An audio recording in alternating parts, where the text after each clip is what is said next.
Bom, começando aí, nós vamos fazer uma análise da regionalização. Temos a regionalização geográfica, que eu divido a América em Norte, Central e Sul. A América Central eu posso dividir em istmica e insular. Como assim, professor? Deixa eu mostrar para vocês, olha aqui.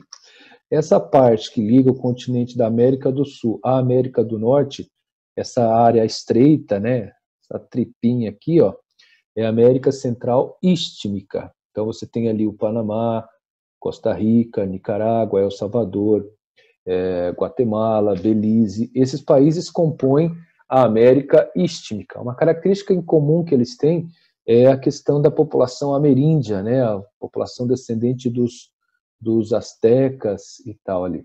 Já aqui, onde eu estou passando o cursor aqui, ó, Cuba, Jamaica, República Dominicana, Haiti, Porto Rico, Antilhas Holandesas, Montserrat, São Vicente, essas dezenas de ilhas que nós temos ali,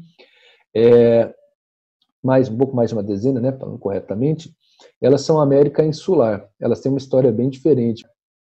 A América, essas Antilhas, né, essa América insular, ela tem uma origem mais ligada à escravidão, né, ao açúcar.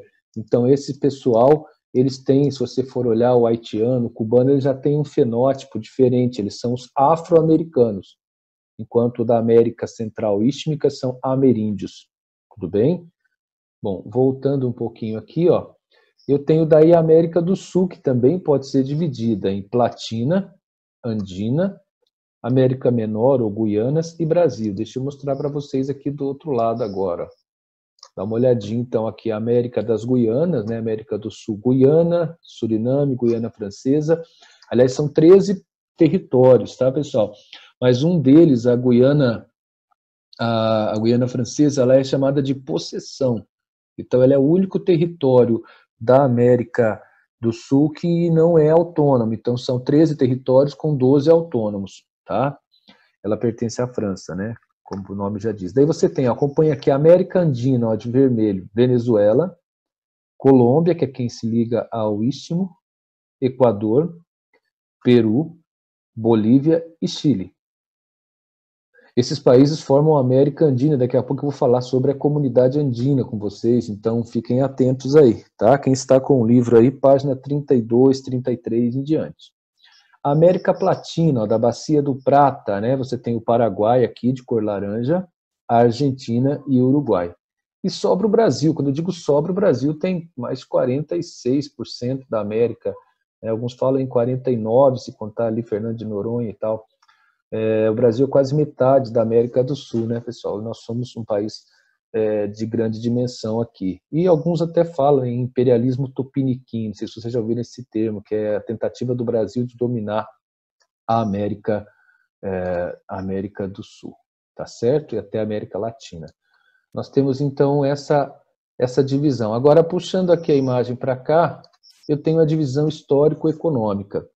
Então, do ponto de vista geográfico, norte, central e sul. Subdividir a central, subdividir o sul.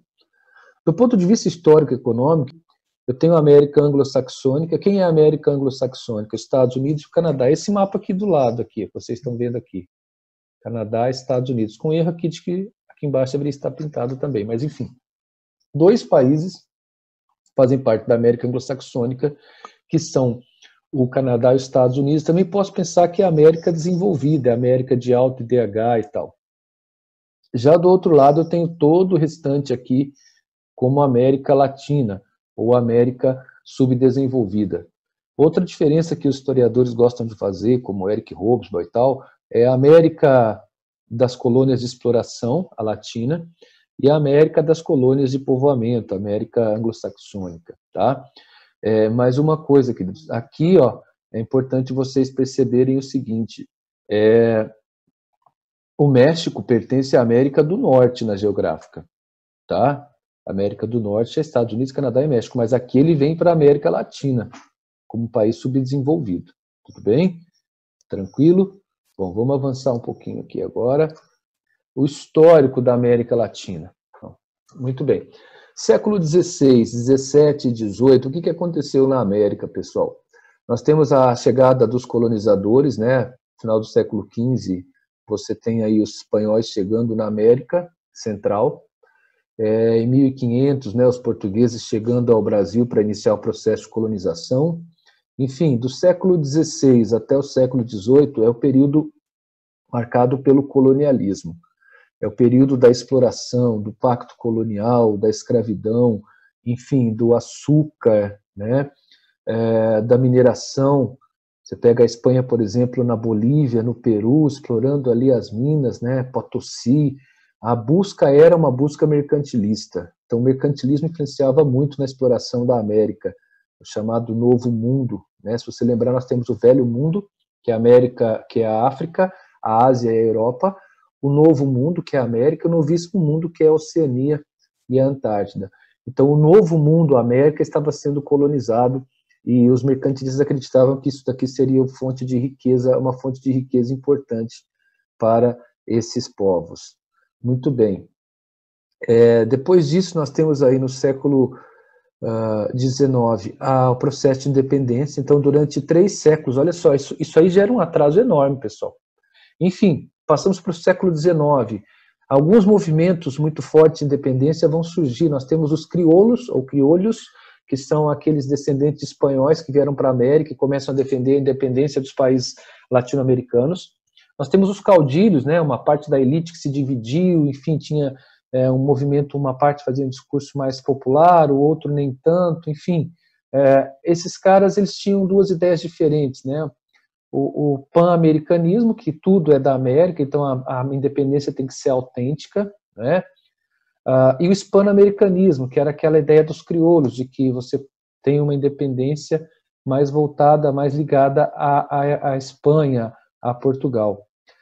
Desse processo de independência, dessa briga entre pan-americanismo e hispano-americanismo, nascem personagens, aparecem personagens importantes, como esse que vocês podem ver no desenho aí, né?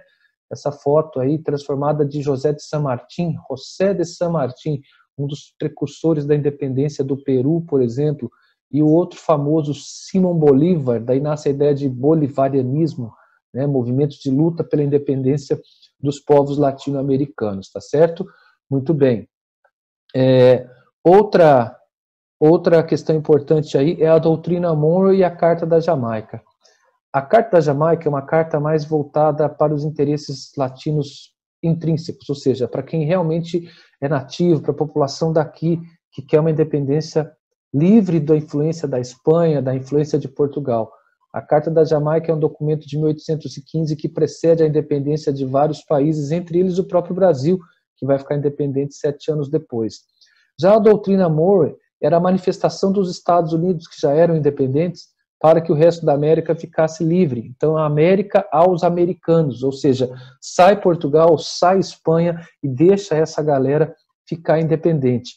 Mas os caudilhos, né, os crioulos, os próprios movimentos de independência não gostavam muito dessa ideia, porque eles pensavam assim, nós vamos deixar de ser dependente da Espanha, de Portugal, para ser dependente dos Estados Unidos. Eles já viam aí, né, já viam aí um risco, uma ideia talvez hoje que a gente chamaria de imperialismo, o pessoal chama aí de imperialismo dos Estados Unidos.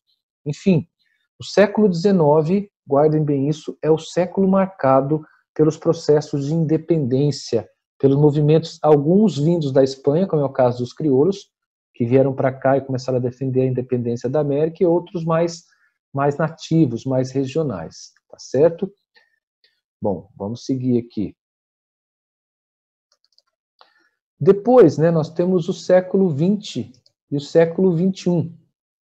Muito bem. Olha só. Primeiro, o século XX. Então, vamos lá. O século XVI ao XVIII é marcado pelo colonialismo. O século XIX é marcado pelo processo de independência. O século XX é marcado pelo quê? Pela industrialização e pelas primeiras tentativas de integração da América Latina. A industrialização não aconteceu na América inteira, pessoal. A industrialização aconteceu primeiro no Brasil, no México e na Argentina, na década de 1930, quando nós tivemos aí um processo que ficou conhecido como substituição de importações. Então, nós temos o Brasil, o México e a Argentina produzindo aqui coisas que vinham de fora. Vamos entender essa substituição de importações. Então, por incrível que pareça, né, a Primeira Guerra Mundial fez com que muitas empresas que vendiam produtos no Brasil não pudessem mais mandar produtos para cá.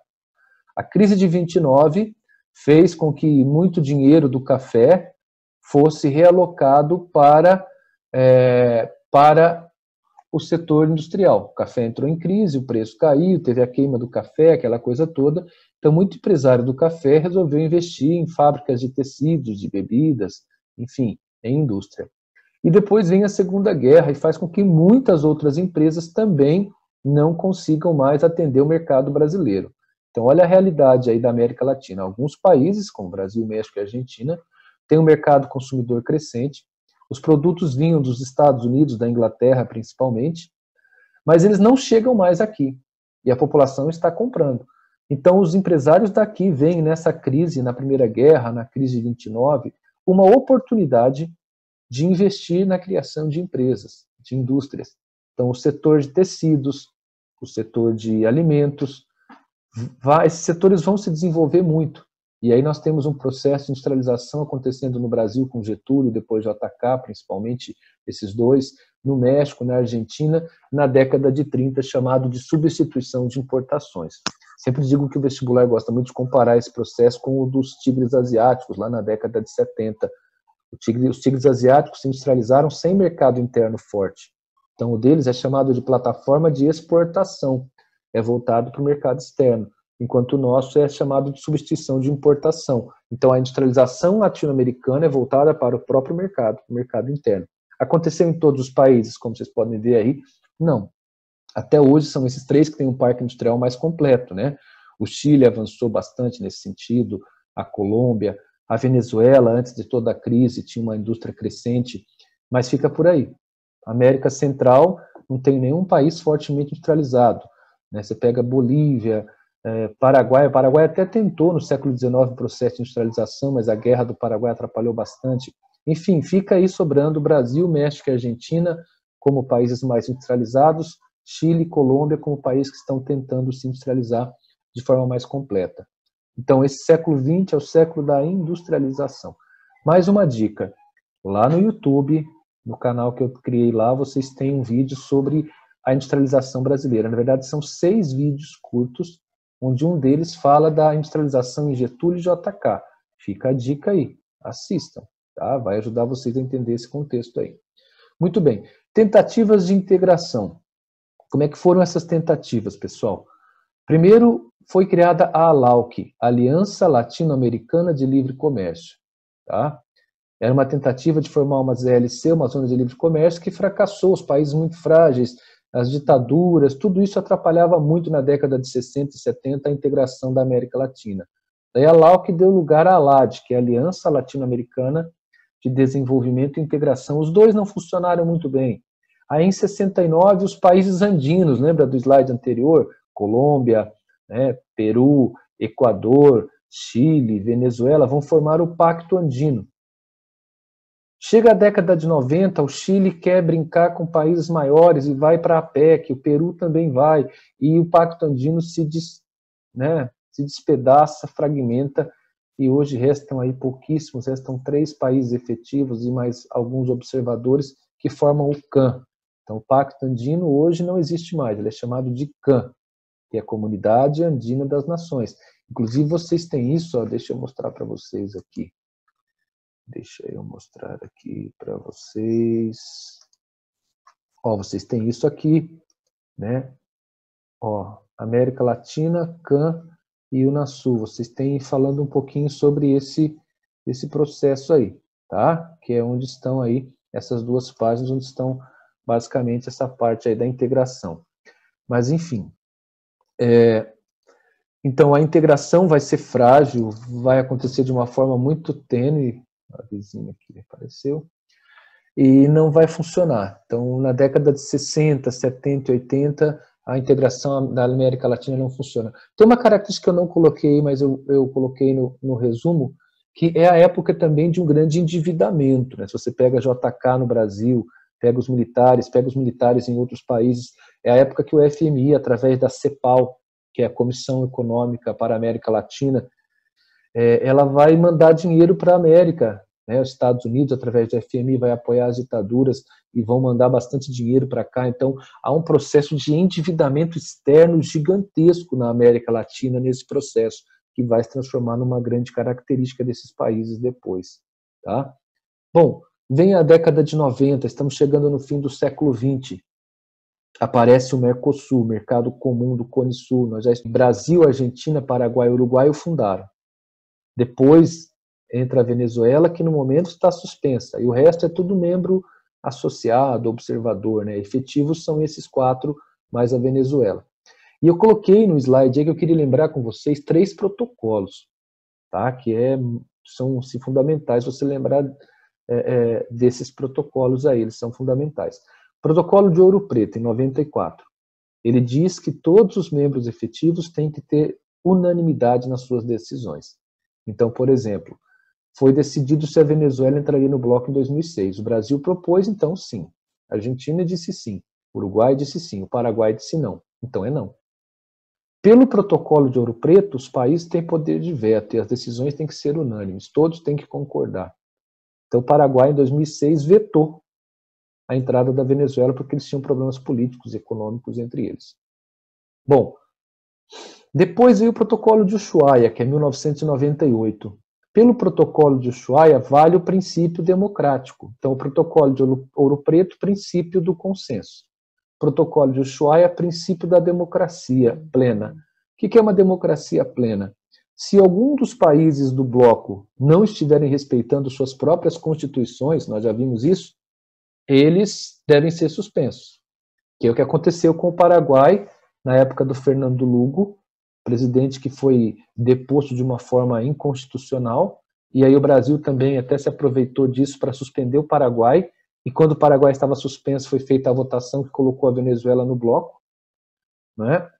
E aí o Paraguai, quando voltou, teve que aceitar isso, e aí passamos a ter 5 membros efetivos, e é pelo protocolo de Ushuaia também que a Venezuela foi suspensa em 2016, né? Porque ela não cumpre a sua Constituição. Tá? Professor, mas no caso do Brasil, né? O Brasil não teve lá o impeachment, na aula anterior perguntaram do impeachment do Collor e da Dilma. Isso não suspenderia o Brasil pelo protocolo de Ushuaia? Não, porque os 2 processos passaram pela Câmara e pelo Senado, ou seja, passaram pelo Congresso e estão previstos na nossa Constituição. Então, eles seguiram um trâmite constitucional. Para quem se lembra aí, no da Dilma, por exemplo, teve o dia D lá, o dia pelo meu cachorro, pela minha tia, pelo meu Brasil, pelo meu povo, não sei o que, eu digo sim. E foi todo aquele, né, aquele processo seguindo a Constituição dentro do Congresso. Então, isso não é inconstitucional, portanto, o Brasil não foi suspenso. Tá? E o Protocolo de Olivos, feito em 2002, ele cria o Tribunal de Resolução de Problemas no Mercosul. Por quê, professor? Porque até então, os países do Mercosul brigavam lá, Brasil e Argentina, uma disputa econômica. O Brasil aumentava a tarifa de produtos argentinos como trigo, a Argentina aumentava a tarifa sobre a linha branca, o eletrodoméstico brasileiro que entra lá, petróleo e tal. Os 2 começavam a brigar e levavam essa briga para ser resolvida na Organização Mundial do Comércio. Quando chegava lá, esses países acabavam sofrendo punições maiores, o próprio Brasil, Argentina, Paraguai. Quando a decisão vai para a OMC, isso pode gerar um boicote de vários países contra esses que não estão cumprindo as regras comerciais. Então a ideia do protocolo de Olivos é resolver os problemas em casa, resolver dentro do próprio bloco. Aquela ideia besta, né? Roupa suja se lava em casa, não sei o quê. Enfim, é trazer o problema para cá. Então, se existe um problema entre Brasil e Argentina, vamos reunir o bloco, só o bloco, e vamos tentar resolver no Tribunal de Resolução de Problemas criado pelo Protocolo de Olivos. Então, para sintetizar ali, Protocolo de Ouro Preto, princípio do consenso, da unanimidade. Protocolo de Ushuaia, princípio democrático, da democracia plena. E Protocolo de Olivos, criação do Tribunal de Resolução de Problemas Internos. Tudo bem? Bom, para finalizar, o século XXI. No século XXI, nós temos aí um primeiro processo de crescimento. O começo do século XXI beneficiou alguns países da América Latina, como Brasil, Venezuela, Chile, com o aumento do preço das commodities. E aí nascem novas propostas de integração. E eu coloquei duas bem diferentes ali, né? Em 2004 para 2005 acontece a Declaração de Cusco e cria-se a União das Nações Sul-Americanas, aquele bloco que nós já vimos que seria uma cópia da União Europeia. Inclusive, esse ano era para ter começado uma moeda única, né? A Pacha, que em Quechua, né, no idioma Inca, significa terra. A Unasul, então, tinha uma proposta de integrar as faculdades, professor do Brasil dando aula na Venezuela, da Venezuela dando aula na Argentina, da Argentina no Brasil. Foi criado, por exemplo, no Brasil, a UNILA, a Universidade Latino-Americana, né? A universidade que existe, por exemplo, em Foz do Iguaçu. A ideia era integrar os transportes através de um processo chamado IRSA, que é a Integração de Infraestrutura Regional Sul-Americana. Veja bem, a Unasul era uma proposta de integração política, econômica, social, cultural, de infraestrutura e tudo mais. Deu certo? Não. Não deu certo porque no ano retrasado já começaram as propostas, os pedidos para sair. O primeiro país a manifestar a intenção de sair da Unasul foi o Chile, né, do presidente Sebastián Piñera. Ele é um presidente bastante voltado ao modelo mais neoliberal, como se chamaria no vestibular. Ele, depois, né, o presidente da Colômbia, mais adiante, o ano passado, o Jair Bolsonaro, esses presidentes anunciaram a sua saída da Unasul e estão saindo do bloco por acusar esse bloco de ser fruto da esquerda, de um negócio que eles chamam de Foro de São Paulo. Então, teoricamente, a Unasul nasceu da união entre Lula, Evo Morales, Nicolás Maduro, e eles refutam essa ideia, dizem que esse bloco ele não é funcional, que ele era apenas uma posição política. Em contrapartida, foi lançado no ano passado o ProSul, que é um novo bloco, vocês têm essa imagem aqui embaixo, que por enquanto não tem o Uruguai, a Bolívia, a Venezuela e Bolívia descartados, né, pelos próprios criadores do bloco, e ali você tem a Guiana e o Suriname, né, a Guiana Francesa e o Suriname, que também ainda não fazem parte. Mas a ideia é criar um bloco que substitua a Unasul, mas nos moldes mais econômicos, com foco mais econômico, e como dizem os presidentes aí do Peru, por exemplo, do Chile, menos utópico, uma coisa mais realista, um bloco que, segundo os críticos, é um bloco mais baseado no modelo neoliberal, no modelo mais voltado aí ao comércio, tá certo? Lembre-se que o Chile, em 78, foi o primeiro país do mundo, com Augusto Pinochet, a se declarar neoliberal, e agora ele é o primeiro país aí a tentar puxar um modelo mais neoliberal de integração da América Latina, tá certo?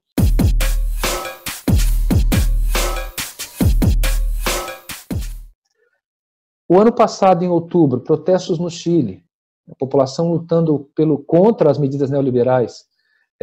2015, 2016, alguns protestos no Brasil, né, atualmente também. No Equador, a coisa muito complicada. Tudo isso estava acontecendo, essas lutas, alguns povos aí reagindo contra as medidas neoliberais, mas veio o coronavírus. E o coronavírus está redefinindo completamente a geopolítica mundial e vai redefinir a geopolítica da América Latina. Então, o futuro do ProSul depende muito do que vai acontecer em termos econômicos nos próximos meses aí em relação ao corona, tá certo? Nós encerramos essa aula. Um grande beijo no coração.